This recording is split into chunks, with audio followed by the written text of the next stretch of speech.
Hello, to this video where I'm going to challenge Andy Edwards with 10 uh, quite different selections of the preferred jazz rock albums, um, or more than albums, artists. And some of them are there because they were the beginners. If I had to include the 80s and 90s, I would include others. Also, I had to leave out Miles Davis, otherwise, uh, the list would be all Miles Davis records. So, there is a good number of Miles Davis alumni here, anyway. So starting at number 10, there is the jazz funk fusion of Gary Bartz and Two Troop. Uh, Gary Bartz played with Miles Davis, for example, Live Evil, and also with McCoy Tyner in the 70s. But he had his own incursion into the start of jazz funk in 1971. Then I have, of course, the famous Headhunters by Herbie Hancock, the best-selling jazz funk with the new version of Watermelon Man, his early hit, uh, and the popular jazz funk Chameleon. I would include also James Blood Ulmer, which a little bit later in the 70s did a fusion of free with his electric uh, funk blues style. He's really an original. At number 9, I would include, for me, the artist that started jazz rock, which is Larry Coryell. He had records in the 70s, some even singing trios, like in the form of a Jimi Hendrix Experience with Bernard Purdie and Chuck Rainey. But here I would select Spaces in 1970, which include Miroslav Vitus, um, um, Chick Corea, and John McLaughlin. I really recommend that record. And Larry Coryell should receive a lot of recognition for being among, well, probably the first guitar player that um, plays in a jazz rock style. The influence of John McLaughlin and his Indian type of playing when he did his version of jazz rock was so strong that it influenced many of these players. So, in order to see the uh, what would be more jazz rock, I'd say bebop with Jimi Hendrix, we would have to wait until the 80s with people like John Scofield or Pat Metheny or Mike Stern. Because, for example, Larry Oriel started being influenced by John McLaughlin. Even John Scofield at the beginning played a little bit like John McLaughlin. And another record that is seminal in jazz rock is, in my opinion, Memphis Underground by Herbie Mann, the flutist, a very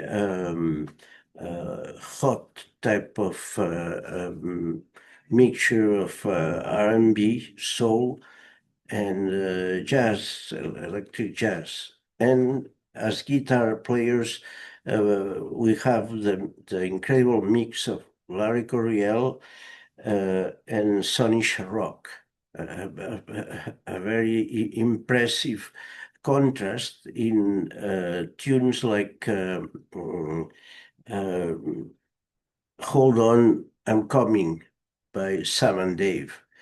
I really recommend this record and this tune to see the solos of Larry Coryell and Sonny Sharrock. Uh, After that, and that was in '69.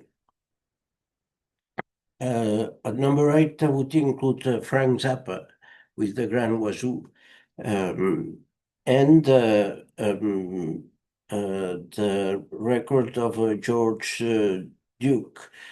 Um, uh, he did in 1975. The Grand Wazoo is ironic or sarcastic, and at the same time very jazz, very compose oriented, and with great tunes. Um, the one by George Duke, it was called the something the answer always prevails, or something. Sorry, I don't remember exactly the name of his 75 record, which is an incursion in synthesizers and let's say funk and jazz rock. Then number 7, I would include the great Scott Henderson and Gary Willis in, on bass in Tribal Tech.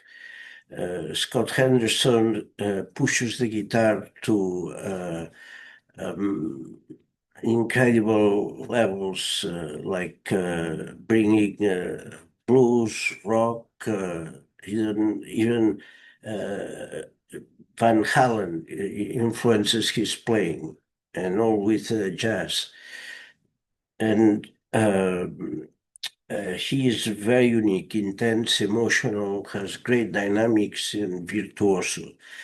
He also has his own records like uh, Tore Down the House, and where he plays jazz rock blues. And here the influence of Hendrix is mixed with that of Van Halen and earlier players, and is astonishing, his virtuosity. Uh, for me, this is a much more interesting player than celebrities like Alan Holdsworth, because I don't know, their emotion expressivity, and well, I won't include any of the Alan Holdsworth records because it's not my taste. I don't get. Um, it's too brainy. The compositions are too abstract. It's difficult to remember the tune or the song, or it's not lyrical enough. It's complexity, sometimes for complexity's sake, it seems. And the player is too legato, and there are no breaks. It's like you would tell, stop for a little bit, playing all the time too many notes, and without enough dynamics. And to me, the uh, that doesn't get uh, emotional enough. It's anyway. In number 6, I would include Billy Cohen, Spectrum with the great Tommy Wallin, a rock player who got into jazz and made splash in spectrum. To me, mostly in Red Baron, who's a classic of jazz rock for jams, etc. And also the virtuosity of Billy Cohen is shown with the ability to be in the pocket when he wants, and also in his own tune, I think, with Latin flavor, Luis, and also with the collaboration of Jan Hammer. It's a great record, and to me, I like even better Crosswind with the Pleasant Pheasant, where he shows the maximum of his virtuosity and passion and skill mixed with emotion, expression, and one of the best saxophone solos in the genre of, I would say, jazz rock, the one by Michael Brecker, in my opinion, who's burning like a fire there. Then I would include, for historical reasons, Tony Williams' Lifetime with Larry Young, and the Emergency record with John McLaughlin. Uh, Others that could be included that also made incursions into jazz rock, but often forgotten, are Ronald Byrd, who followed Miles Davis, Eddie Henderson, same, who was in the Mwandishi band with Herbie Hancock, and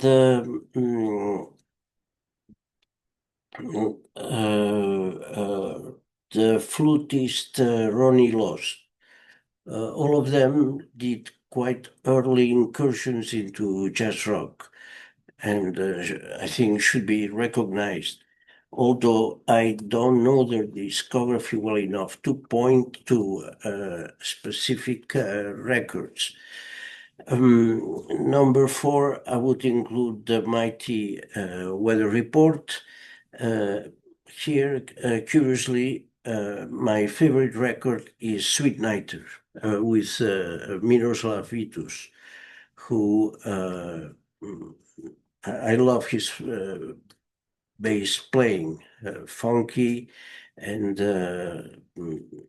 and there is a slow tune in the record where he uses some sounds and feedback with the bass that's kind of unique. Never heard something similar, and I really recommend this record. Here, I think, is where Weather Report really get into jazz rock proper, because in the previous